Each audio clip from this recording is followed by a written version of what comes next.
સોમવતી અમાસ અને સૂર્ય સંક્રાંતિના દિવસે ભૂલથી પણ આ કાર્ય નહીં કરતા। જય શ્રી કૃષ્ણ।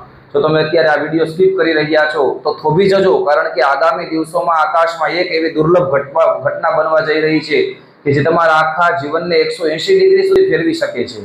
અધિક મહિનો, સોમવતી અમાસ અને સૂર્યનું રાશિ પરિવર્તન આ કોઈ સામાન્ય સંયોગ નથી।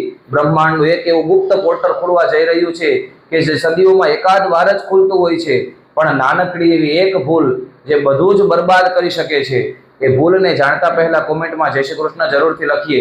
શાસ્ત્રોમાં આ દિવસને લઈને કેટલીક એવી કડક અને ગુપ્ત નિયમો આપવામાં આવેલા છે કે જે આજ સુધી તમને કોઈએ કદાચ કીધેલા નહીં હોય। સ્કંદ પુરાણનું એક રહસ્ય છે, સાંભળો।